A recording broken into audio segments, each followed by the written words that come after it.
연말연시 느낌은 백화점에서만 나는 것 같습니다. 그죠? 그래서 그래도 올해를 마무리 잘 하실 수 있으면 좋겠고, 또 새해를 잘 맞이하는 저와 여러분 되었으면 좋겠습니다. 오늘 우리가 읽었던 열왕기상 19장 18절은요 너무나 잘 알듯이 엘리야에 대해 하나님께서 해주신 말씀입니다. 오늘은 사실은 이 설교 제목이 남겨두신 그 사람이라는 제목이거든요. 그래서 오늘 본문에 보면 7,000명을 남겨주시겠다 이런 말씀이 있어요. 그 말씀을 가지고 오늘 좀 말씀을 같이 나누려고 하는데요. 그 전에 이사야 10장 20에서 23절 말씀을 한 번 더 볼 건데 아마 화면 띄워주실 거예요. 한번 같이 한번 보이세요? 네, 제가 크게 읽을 테니까 안 보이시면 들으시고 제가 같이 읽겠습니다. 시작. 그날에 이스라엘의 남은 자와 야곱 족속의 피난한 자들이 다시는 자기를 친 자를 의지하지 아니하고 이스라엘의 거룩하신 이 여호와를 진실하게 의지하리니 남은 자 곧 야곱의 남은 자가 능하신 하나님께로 돌아올 것이라. 이스라엘이여 내 백성이 바다의 모래 같을지라도 남은 자만 돌아오리니 넘치는 공의로 파멸이 작정되었습니다. 이미 작정된 파멸을 주 만군의 여호와께서 온 세상 중에 끝까지 행하시리라. 아멘. 오늘 이사야 말씀은 이렇게 얘기하고 계신데요, 너희가 모래알처럼 숫자가 많아봐야 아무 소용 없다. 중요한 건 양이 아니다 이거예요. 결국은 남은 자, 말씀을 따르면 남은 자 곧 야곱의 남은 자, 즉 하나님께서 남겨주신 자들만이 새 시대를 열어갈 것이고 구원 역사에 동참하게 될 것이다 하는 말씀입니다. 사실 성경을 저희가 쭉 이렇게 보다 보면 하나님께서 이 성경의 역사와 그리고 인류의 역사를 남은 자들을 통해서 이루어가고 계시는 것을 좀 보게 됩니다. 사람이 아무리 많고 인기가 아무리 많고 그쪽이 큰 길이고 그게 큰 문이 있어서 마치 대세 같아 보이지만, 마치 진리 같아 보이지만 그곳이 세상의 이슈로 모인 곳이라면 그곳은 결국 파멸되고 만다 하는 말씀을 하고 계신 것이죠. 그래서 하나님은 사람들의 인기라든가 사람들이 많이 몰리는 이것이 중요한 것이 아니라 남은 자, 하나님께서 정확히 말씀드리면 남겨두신 그 사람을 통하여 하나님의 역사를 진행시켜 가신다 하는 말씀입니다. 그래서 우리가 잘 아는 걸 보면 이 대홍수 가운데 누구를 살려주셨죠? 노아를 남겨두셨죠. 그죠? 노아 가족들을 남겨두셨어요. 또 바로가 남자아이들을 다 학살할 때 또 누구를 남겨두셨죠? 모세를 남겨두셨습니다. 또 출애굽 광야에서 다 불순종해서 다 죽였을 것 같은데 또 누구를 남겨두셨죠? 여호수아와 칼렙을 남겨두셨죠. 또 블레셋을 벌벌 떨고 있던 이스라엘 속에 다윗이라는 왕을 남겨두셨습니다. 또 오늘 읽었던 엘리야 시대에는 아합이 신앙 말살 정책을 쓰고 있을 때에 몇 명을 오늘 남겨두셨다 그래요? 7,000명의 성도를 남겨두셨습니다. 또 이후에 남유다가 바벨론의 멸망을 당할 때에도 하나님은 그 땅에 하나님의 남은 자들을 예비해 두셨습니다. 어찌 보면 엄청난 큰 기류와 힘을 가진 사람들에 의해서 역사가 움직이고 좌지우지 되는 것 같지만 그 중간에 마치 연필심처럼 가느다랗지만 꿰뚫고 들어가 있는 하나가 있는데 그 부류가 누구냐면 하나님께서 남겨주신 사람이라는 거예요. 구약에만 남은 자들이 있는 것이 아니죠. 요엘 말씀 한번 같이 볼까요? 요엘서 2장 32절은 같이 읽겠습니다. 시작. 누구든지 여호와의 이름을 부르는 자는 구원을 얻으리니 이는 나 여호와의 말대로 시온산과 예루살렘에서 피할 자가 있을 것이며 남은 자 중에 나 여호와의 부름을 받을 자가 있을 것입니다. 요엘서를 통해서 이제 그 다음 세대에도 남은 자가 있을 것이다. 그 남은 자가 나로 인하여 부름을 받게 될 것이다. 구원을 얻게 될 것이다. 예루살렘에 피하게 될 것이다. 말씀을 해주세요. 실제로 그래서 신약에 남은 자가 있었는가? 보니까 있더라고요. 바울이 로마서 11장 5절에 이렇게 기록했는데 이것도 한번 읽어볼까요? 시작. 그런즉 이와 같이 지금도 은혜로 택하심을 따라 남은 자가 있느니라. 신약 시대에도 남은 자가 있습니다. 그러니까 구약 시대로부터 하나님의 남겨두신 자들이 계속 있습니다. 그리고 오늘은 오늘날 이 현재에서는 바로 하나님을 믿는 저와 여러분들, 그리고 그 성도들이 남은 자입니다. 그리고 마지막 심판 때에는 생명책에 기록된 자가 진정한 남은 자가 되겠죠.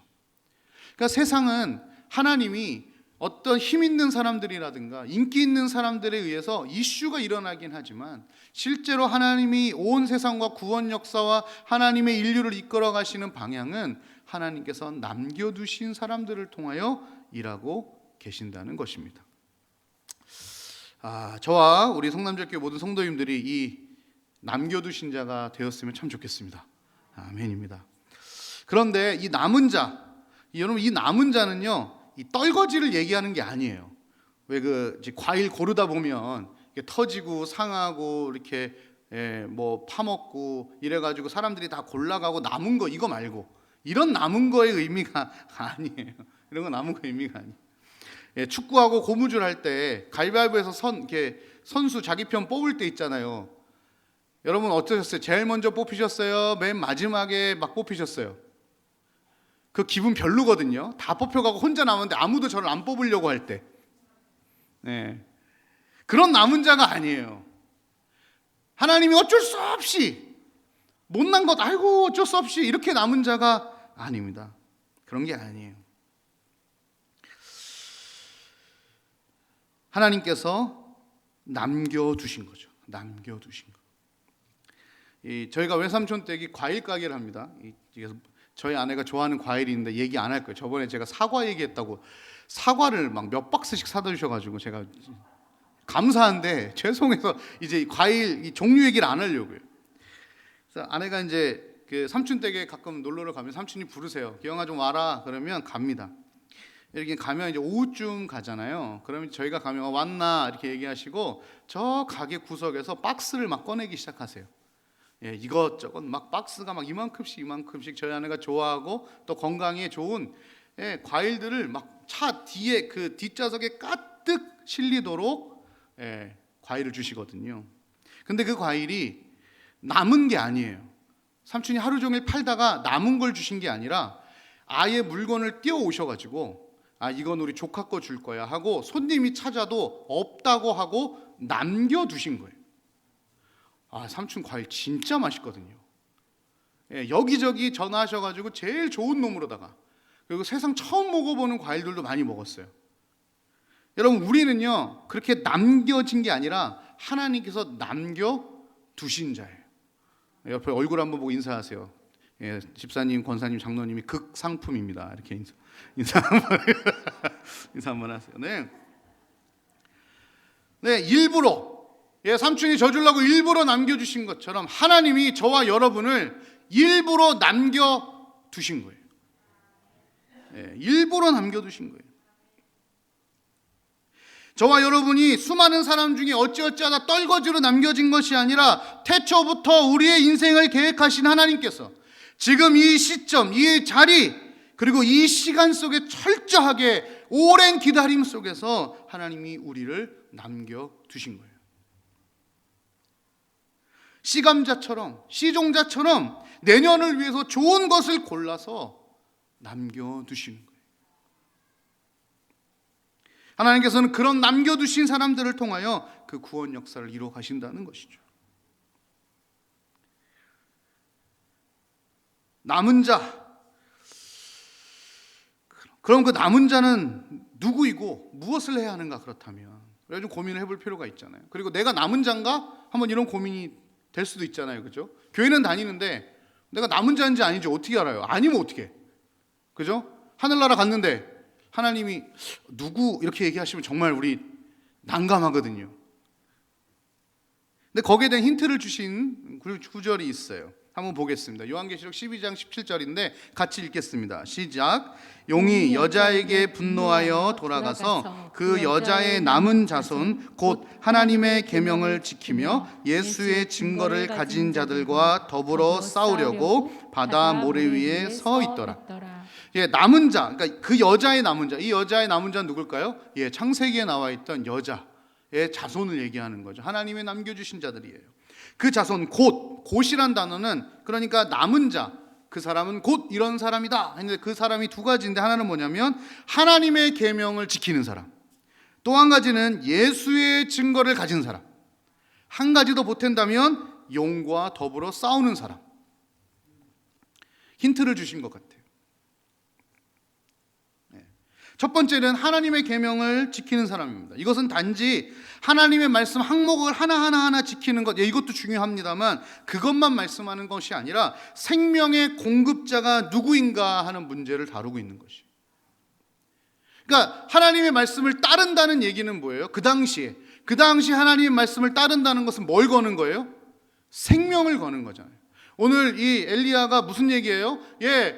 이제 나중에 한번 말씀드리겠지만, 하나님, 그렇게 패역한 사람들을 인해서 제가 열심히 전도했는데 결국은 그 많은 선지자들이 다 죽음을 당했습니다. 즉 하나님의 계명을 따르는 사람들은 뭘 당한 거예요? 죽음을 당한 거예요. 그러니까 하나님의 계명을 따르는 것 자체가 뭘 건 거예요? 생명을 건 거예요. 그러니까 하나님이 진짜고 하나님께 우리의 생명이 있다고 생각하는 사람들만 그 하나님의 계명을 따를 수 있는 거였었던 거예요. 우리의 생명이, 우리의 삶이 하나님으로부터 시작되고 하나님으로부터 진행되고 하나님으로 마무리한다는 명확한 믿음이 있어야 그 계명을 따라 살 수 있는 겁니다. 몇 가지 거짓말하지 마라, 살인하지 말라, 이 몇 가지를 지키는 것이 계명을 지키는 것이 아니라 그 계명을 주신 하나님을 내가 어떻게 생각하고 있는가의 그 출발점을 얘기하고 있는 것이거든요. 그때야 비로소 하나님의 말씀을, 하나님의 계명을 진심으로 지키며 살 수 있는 것이에요. 우리의 생명의 공급자가 하나님이심을 믿으시나요? 진짜 믿으시나요? 여기 우리 첫 번째 고민이 있는 거예요. 정말 우리가 하나님이 우리의 생명의 주관자를 믿으면 우리에게 있는 여러 가지 상황과 환경 앞에서 불평과 불만이 아니라 순종과 견딤이라는 그것들을 삶의 예배로 드려드리는 모습이 우리 가운데 나오게 될 것입니다. 늘 말씀드리지만 나와야만 하는 게 아니라 나오게 될 것이에요. 깨를 볶으면 깨 볶는 냄새가 나와야 되는 게 아니라 자연히 나오듯이, 우리가 정말 하나님이 우리의 생명의 근원이고 우리의 하나님만이 우리의 생명의 칼자루를 갖고 계신 분이라고 믿는다면 자연히 이런 모습들이 나오게 되는 것입니다. 여러분, 그런데 쉬운가요? 안 쉽더만요. 안 쉽더라고요. 그래서 오늘 본문을 보면요, 우리가 읽지 않았던 그 윗 장면들을 보면 여러분 잘 아시는 장면이 나와요. 이 장면이 어떤 장면이죠? 850대 1의 싸움을 하고 나서요, 그 엄청난 전쟁을 치르고 나서 엘리야가 뭐 해요? 도망가잖아요. 그죠? 누가 자기 죽이겠다 그래가지고 도망가요. 도망가서 지쳐 쓰러져 있는 엘리야를 천사가 2번이나 음식을 먹여 다시 일으켜서 40주야를 날려서 호렙산으로 오게 됩니다. 그런데 호렙산에 왔는데 그가 어디에 숨어 있냐면 동굴에 숨어 있어요. 두려움이 있는 거죠. 그때 하나님이 나타나서 엘리야야, 네가 지금 왜 거기 있니? 이렇게 물어보세요. 똑같은 질문을 2번 하시거든요. 어찌하여 네가 여기 있느냐? 굴에 들어가 왜 네가 몸을 피하고 있느냐? 엘리야가 이렇게 얘기해요. 내가 만군의 하나님 여호와께 열심히 유별하오니 이는 이스라엘 자손이 주의 언약을 버리고 주의 제단을 헐며 칼로 주의 선지자들을 죽였으며 오직 나만 남았거늘 그들이 내 생명을 찾아 빼앗으려 하나이다. 자, 지금 엘리야의 생명이 어디에 있다고 지금 생각하고 있는 것 같아요? 하나님은 아닌 것 같아요. 그들. 그렇게 어마어마한 기적과 이적과 우리는 감당할 수 없는, 어떻게 850대 생명 놓고 어떻게 싸웁니까? 사실은 그런 영적 싸움뿐만 아니라 기적과 이사를 막 행했던 그가 지금 뭐 하고 있냐면 생명의 주인이 누구인지 헷갈리고 있어요.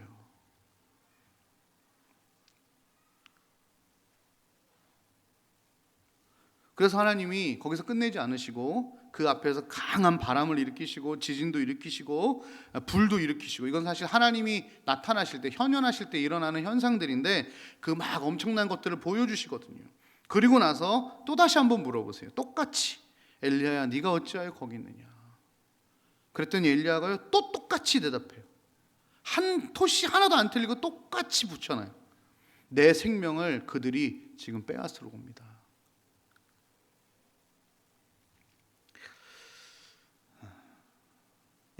연약하디 연약한 한 인간의 모습, 지치고 지친 한 믿는 자의 모습이 보여요. 우리도 그럴 때 있잖아요. 정말 큰 싸움을 해놓고 몰려오는 두려움과 이 지침을 해결하지 못하는 거예요. 그래서 성경은 엘리야도 우리와 같은 성정을 가졌다고 말하고 있는지도 모르겠습니다. 눈앞에 감당할 수 없는 힘겨운 일이 떡하니 버티고 있을 때, 마음에 감당할 수 없는 상처와 부담과 아픔과 회의가 찾아올 때, 나 왜 이러고 살았지? 나 지금 뭐 하고 살았지? 어쩌면 우리도 생명의 주관자가 하나님이 아니라 그들이라고 생각하고 싶게 되는지도 모르겠어요. 가끔 이런 얘기를 들을 때가 있습니다. 죽지 못해 산다고. 이런 얘기 많이 들어보셨죠? 왜 살아? 아유, 죽지 못해 살아. 여러분 어떠세요? 아침에 눈 떠졌네. 어떡하냐? 또 살아야지 뭐 하루 어떻게? 안 죽었어. 어쩔 수 없이 밥 한 술 먹고 오늘 하루를 또 뭉개보자고 하고 살고 계시진 않죠? 우리가 왜 살고 있는가? 우리의 생명의 근원이 무엇인가 하는 문제는 너무 중요한 문제입니다. 사실은 나이가 들고 세월을 많이 경험하면 경험할수록 이것이 더 명확해져야 될 것 같은데요, 오히려 그렇지 않은 모습들이 발견이 되죠. 우리의 생명은 평균 수명이 다해서 죽는 것도 아니고요, 늙어서 죽는 것도 아니고요, 병들어서 죽는 것도 아닙니다. 우리의 생명은 사명이 다하면 꺼지는 거죠. 그게 뭐예요? 내 생명이 하나님께 있다고 얘기하는 거예요. 그 말씀은 지금 내가 살아있다는 것은 아직도 내가 남은 자로서 하나님의 구원 사역에 맡겨주신 소명이 내 안에 남아있다는 것이죠. 여러분, 평균 수명 따지지 맙시다. 그게 뭐가 그렇게 중요해요? 확률, 그 뭐가 그렇게 중요한데요? 여러분, 저희 아내는요, 그 암이 걸릴 확률이 2%였대요. 그래서 의사가 암 아닐 거라 그랬는데 암이었어요. 저희 외삼촌은 아주 큰 사고를 당하셔가지고 척추뼈 전체가 으스러져서 살 확률이 2%라고 그랬어요. 살 확률이 20%도 아니고 2%. 근데 지금 잘 살아 계세요. 여러분, 확률이 무슨 의미가 있죠? 그건 사람이 통계적으로 계산해 보는 것뿐이에요. 평균 수명, 그게 우리에게 무슨 의미가 있습니까? 병, 그게 무슨 의미가 있습니까?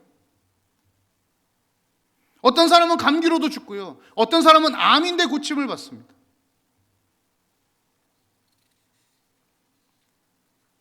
우리의 생명의 공급이 하나님께 있다고 믿으면서 그 믿음에 합당하게 살아가는 사람이 남은 자예요. 남겨진 자예요. 그래서 우리의 생명이 하나님께 있음을, 그래서 그들이 나의 생명을 빼앗으러 오는 것이 아니라 하나님이 나의 생명을 지켜주고 계심을 우리가 믿으며 살아가는 것이죠. 그러면서 그 생명 되신 하나님의 말씀을 듣고 살아가는 거예요. 지키고 살아가는 거고 따르며 살아가는 것이죠. 남은 자의 두 번째 특징이 있습니다. 그것은 예수님의 증거를 가진 자라는 겁니다. 예수님의 증거를 가진 자, 이것은 예수님이 하나님의 아들이요 구원자로서 자기의 백성들을 구원하기 위해 십자가에 죽으시고 다시 살아나셔서 승천하신 분, 지금도 하늘에서 우리의 처소를 예비하시고 끝없이 우리를 위해 기도하시는 왕의 자리에 앉아 계신 그 하나님이시다를 우리가 고백하는 것입니다. 이것이 진짜라고 믿고 끝까지 지켜내는 사람들, 이것을 한치의 양보 없이 지켜내는 사람들, 증거하는 사람들, 포기하지 않는 사람들, 바로 예수의 증거를 가진 사람이라는 것이죠. 어떤 상황에서도 예수님이 주되심을 부인하지 않는 자들이죠. 하나님의 말씀을 삶으로 지켜나가고 예수님의 증거, 즉 그분의 손길을 경험하고 그분의 음성을 경험하고 그분의 인도하심을 경험하고 지금도 그 십자가의 죄 씻음을 내가 경험하고 그분의 깊은 사랑을 경험하고 그분의 은혜를 경험하는 예수의 참 증거를 가지고 있는 사람들이죠. 어떻게 부인하겠어요? 좀 전에 만났는데요. 어떻게 부인하겠어요? 좀 전에 그 하나님이 나를 사랑하신다 말씀하셨는데 어떻게 부인하겠어요? 그 예수의 증거를, 그 예수 그리스도를 몸에 새겨 넣는 사람들이죠. 그분을 사랑함으로 살아가는 사람들이죠. 누군가를 사랑한다는 것은 단지 그 사람의 체온을 좋아하는 것이 아니라 그 사람의 체온을 닮아가는 것이죠. 하나님의 말씀을 좋아하는 것을 넘어 그 말씀을 삶에 품고 새기며 살아가는 것이죠. 예수님의 증거를 좋아하는 것을 넘어서서 그 예수님의 증거를 내 삶에 품고 살아가는 것이죠. 그게 남은 자들의 모습이잖아요. 여러분 어떠세요? 여러분은 남은 자이십니까?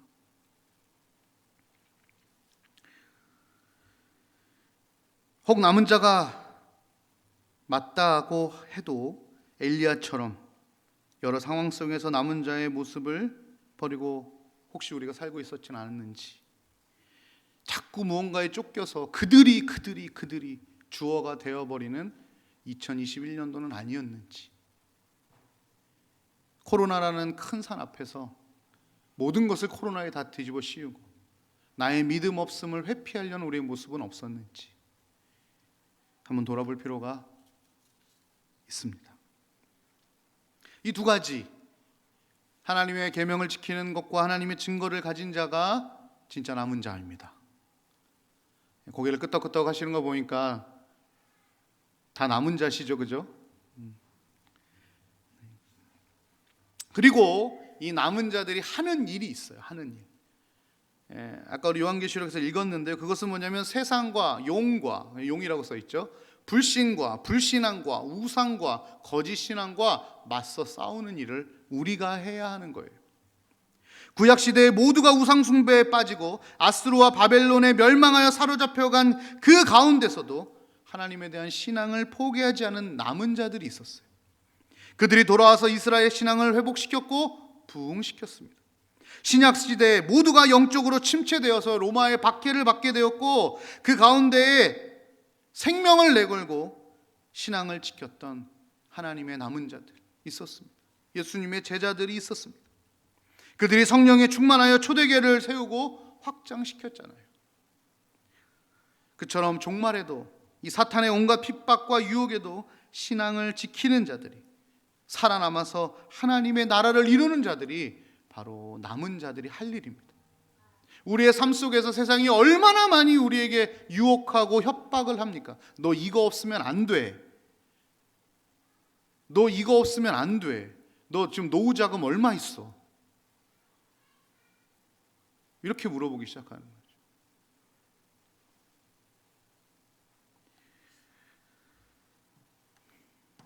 싸움에는 고통이 따릅니다. 그리고 상처가 남습니다. 그것을 바울은 예수의 흔적이라고 말했습니다. 진짜 예수님의 남은 자들은 그의 삶에 예수님의 흔적이 있습니다. 사진 하나 볼까요?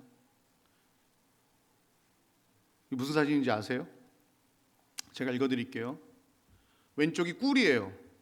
꿀 사시게요? 그랬더니 그 밑에 이거 꿀 진짜예요? 물어봤더니 그 다음 사진을 보냈어요. 저게 지금 뭐 한 것 같아요? 얼굴이? 벌에 쏘인 거죠. 그래서 그 밑에 뭐라 그래요? 2병 주세요. 여러분 저 꿀이 진짜인지 아닌지 저만큼 검증이 잘 되는 사진이 어디 있어요?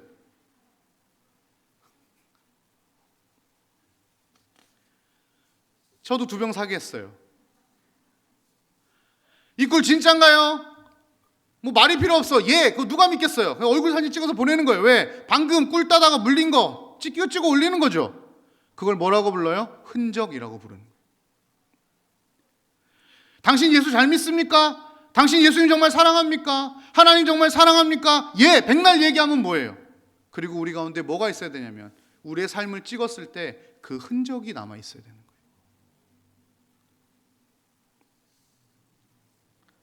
어쩌면 우리도 진짜 복음을 사서하기 위해서, 진짜 복음으로 살아가는 남은 자의 삶을 살아가기 위해서 우리를 하나님의 구원 사역을 남겨주신 그 사역을 감당하기 위해서 그 예수의 흔적과 상처가 남게 될지도 모르고 지금도 남아있는지 모르겠습니다. 죄송합니다. 우리 권사님, 장로님들, 우리 집사님들 얼굴에 주름을 볼 때마다 저는 그 예수의 흔적을 느낍니다. 우리 권사님 검은 머리가 하얘지시기 시작할 때 전 거기서 예수의 흔적을 느낍니다. 두 다리 건강하게 막 봉사하셨던 그 권사님께서 어느 순간 계단을 쩔뚝쩔뚝 내려가시는 모습 속에 그 예수의 흔적을 느낍니다. 그렇게 크게 기도하시고 소리 지르셨던 우리 권사님과 장로님들 목에서 쇠소리가 나오기 시작할 때 저는 거기서 예수의 흔적을 느낍니다.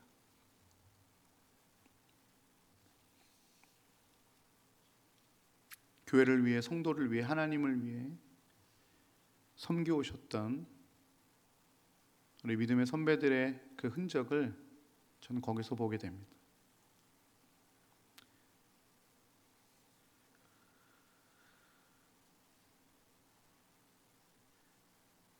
그 흔적이 그 사람이 진짜라는 것을 증명합니다. 성경에는 그걸 스티그마라고도 표현하고 마커스라고도 표현을 하더라고요. 할례자냐 무할례자냐 그것이 중요한 것이 아니라 내 몸 안에 예수의 흔적이 있는가, 그 말씀과 계명을 지키며 살다가 찢기고 상하고 무뎌진 뭉그러진 그 영광의 흔적이 있는가. 예수의 증거를 몸에 새기다가 흘린 눈물과 땀의 흔적, 무시당함과 가난과 궁핍함과 부족함의 흔적, 그 흔적을 가진 사람이 진짜인 것이죠. 칼 가지고 세상과 싸우는 게 아닙니다. 남은 자의 그 두 가지 특징, 말씀과 계명을 지켜나가고 예수 그리스도를 증거하는 그 두 가지로 삶을 살아가는 자들에게는 어쩔 수 없이 흔적이 있을 수밖에 없어요. 그 사람이 진짜인 거죠.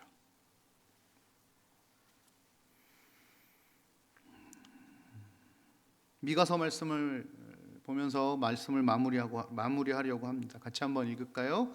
시작. 야곱아, 내가 반드시 너희 무리를 다 모으며 내가 반드시 이스라엘의 남은 자를 모으고 그들을 한 처소에 두기를 보스라의 양떼같이 하며 초장의 양떼같이 하리니 사람들이 크게 떠들 것이며 길을 여는 자가 그들 앞에 올라가고 그들은 길을 열어 성문에 이르러서는 그리로 나갈 것이며 그들의 왕이 앞서가며 여호와께서는 선두로 가시리라. 아멘.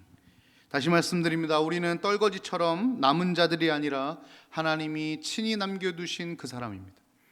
우리의 직장에, 우리의 가정에, 우리의 교회에, 우리의 삶 속에 하나님의 뜻을 가득히 품고 남겨두신 자들이 바로 우리입니다. 죽지 못해 사는 사람이 아니라, 눈이 떠져서 오늘 하루를 살아가는 사람이 아니라, 그 직장과 그 가정과 그 교회와 그 삶 속에서 하나님의 말씀을 따라 사는 삶의 전쟁을 치루어내라고, 그리고 예수의 증거를 가지고 끝까지 세상에 선포하며 전진하라고 사명을 부여받은, 남겨두신 그 사람, 바로 그 사람이 저와 여러분입니다. 한 해를 마무리하면서 또 다음 한 해를 준비하면서 직장에 대한, 재정에 대한, 학업에 대한, 연애에 대한, 건강에 대한 수많은 계획을 세우고 점검하고 계실 텐데, 남겨두신 자로서의 삶을 혹시 계획해 두셨습니까? 그 많은 계획 중에 혹 하나님을 향한 계획이 준비되어 있습니까? 만약 안 되셨다면 이제부터라도 내년엔 어떻게든 남은 자로 살아갈 것인가, 내가 어떻게 그 남은 자로 살아갈 것인가를 기도하며 계획할 수 있는 저와 여러분이 되었으면 좋겠습니다. 그럴 때, 내가 진정한 남은 자로 살아갈 때 오늘 미가서의 말씀처럼 남은 자들의 회복을 허락하여 줄 것이고, 길을 열어줄 것이고, 그와 함께 나아갈 것이고, 왕 대신 우리 주님이 우리 인생의 선두에 서서 가실 것입니다. 길을 여는 자가 그들 앞에 올라가고 그들은 길을 열어 성문에 이르러서는 그리로 나아갈 것이며 그들의 왕이 앞서 가며 여호와께서 선두로 가시리라. 이것이 남은 자에게 주신 하나님의 축복입니다. 그런 은혜를 함께 누릴 수 있는 우리 성남제일교회 모든 성도님들이 되시기를 주님의 이름으로 축복합니다. 같이 찬양하겠습니다.